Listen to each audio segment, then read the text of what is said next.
بسم الله الرحمن الرحیم. عباد الرحمن مهربان یم. د پروژې د مدیریت یا پروجیکټ منیجمنت دویم درس ته راځو. د پروژې ځانګړتیاوې یا د پروژې خصوصیات.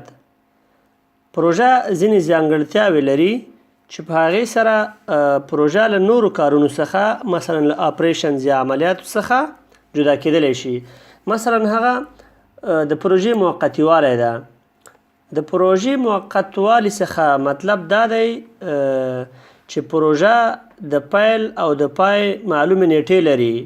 له موقتي والي نه مطلب دا نه دی چې موده یې لنډه ده، نه. له موقتي والي څخه مطلب دا ده چې د شروع او د ختمېدو تاریخ معلوم ده. کېدای شي د یوې پروژې د یوې پروژې موده 15 کاله وي، 10 کالو پروژه وي، د 20 کالو پروژه وي، بیا هم موقته شوله.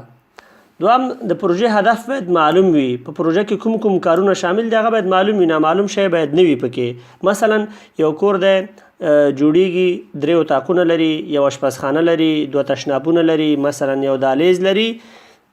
دغه د پروژې په پروژه کې دغه کارونه شامل دي. هدف معلوم ده چې کوم کوم شیان په پروژه کې دي. پروژه کې د پروژې هدف باید معلوم وي. بل پروژه په خپل ډول کې به جوړي یا یونیک وي. هر پروژه چې جوړیږي هغه یو ځل تر سره کیږي، خلاص. هغه پروژه بیا نه تر سره کیږي، په خپل ډول کې به جوړي ده.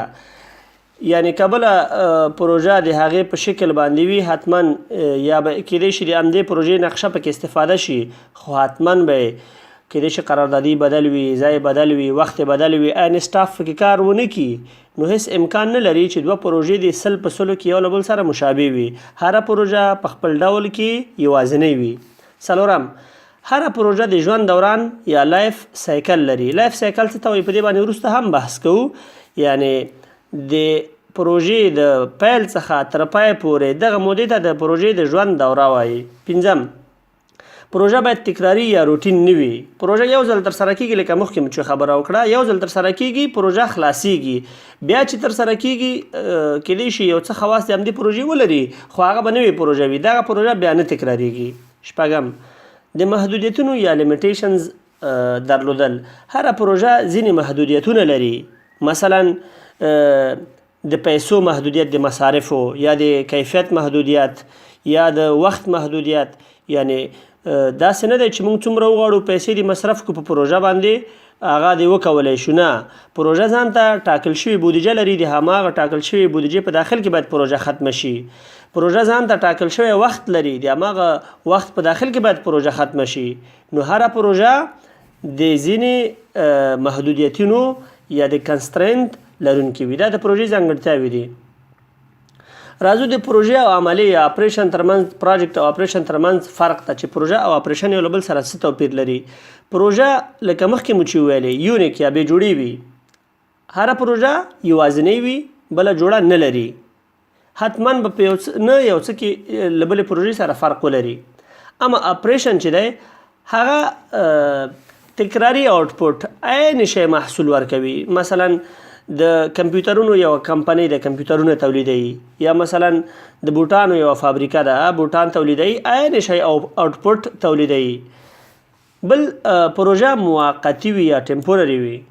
کله چې پروژه بودیجه او وخت تمام شو، د پروژې هدف لاسته راغی، پروژه ختمه ده. اما اپریشن یا عملیه چې ده هغه دوامداره وي، انګوینګ ده، دوامداره ده، عین شی تولیدوي، دوامداره ده، تر څو پورې چې د هغه خلکو پلان دی ورته، نو عملیه دوام لري. بل پروژه ځان ته ثابته بودیجه لري یا فکس باجټ لري، چې پروژه باید د هماغه بودیجې په داخل کې تر سره شي. اما اپریشن چې ده یا عملیه هغه باید ګټه وکړي، یعنی یو څه ګټه ولري تر څو چې دا کاروبار ورباندې دوامداره جریان ولري، تر څو کاروبار ورباندې روان اوسیږي. که چیرې مثلا ګټه ونه کړي، 1 کال 2 کاله د وخت په تېرېدو سره مجبور هغه کار ودرېږي. اما پروژه داسې نه ده. پروژه ځان ته بودیجه لري، په هماغه بودیجې باندې تر سره کیږي. دا د پروژې او د عملیې ترمنځ توپیر. اوس راځو د پروژې د ژوند دوره یا پروجیکټ لایف سایکل ته. د پروژې د ژوند دوره د پړاوونو یا د مرحلو یوه لړۍ ده سیریس آف فیسز چې یوه پروژه د هغې له پیل نه تر پای پورې ورڅخه تیریږي یا که په بل عبارت ووایو د پروژې د شروع څخه تر ختمېدو پورې دغه ټولو مرحلو مجموعې ته یا دغه ټولو مرحلو ته یا دغه ټول وخت ته د پروژې د ژوند دوره وایي. هره پروژه د ژوند یو څه مرحلې لري، یو څو مرحلو څخه تیریږي چې هغه مرحلې 4 مرحلې دي. د پروژې د پیل مرحله ده یا starting the project، د پروژې د پلانینګ او د ارګنایزینګ مرحله ده، د پروژې د تطبیق مرحله ده چې پروژه عملا تطبیقیږي او سر ته رسیږي، او بل د پروژې د ختمېدو مرحله ده. یعنی هره پروژه 4 مرحلې لري او دا هم امکان لري چې پروژه د 4 څخه زیاتې مرحلې ولري یا زیات فازونه دی ولري یا د 4 څخه کم فازونه ولري. خو دغه عمومي شکل دی د پروژې چې عموما پروژې 4 فازونو څخه تیریږي یا 4 فازونه لري. په اول فاز کې د پروژې چارتر یا د پروژې منشور جوړیږي، فیزیبیلیټي سټډي کیږي یا د امکان سنجۍ مطالعه کیږي چې دغه پروژه څومره امکان لري چې ترسره شي.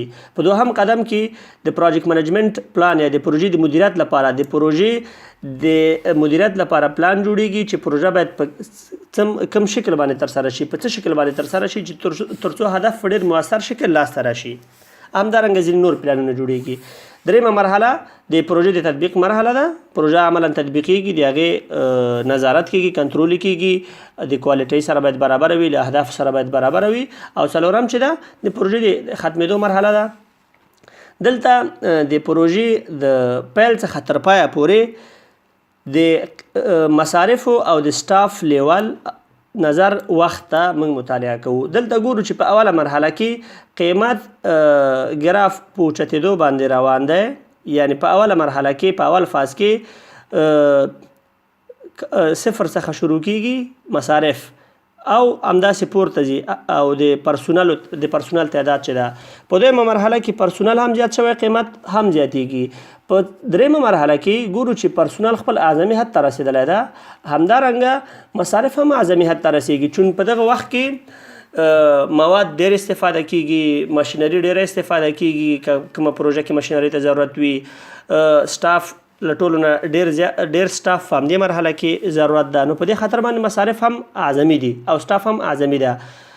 کله چې پروژه د پروژې تطبیق خلاصیږي، پروژه د ختمېدو مرحلې ته رسیږي، نو بیرته هم سټاف کمیږي او هم د مصارفو مقدار بیرته کمیږي ترڅو پورې چې بالاخره پروژه ختم شي او هدف حاصل شي. نو انشاءالله همدومره کفایت کوي. نور په بل درس کې له توجه څخه مو ډېره مننه. هیله ده چې دا ویډیو در سره شریکه کړئ. که کومه پوښتنه او یا تبصره لرئ، هیله ده له موږ سره شریکه کړئ. ډېره زیاته مننه.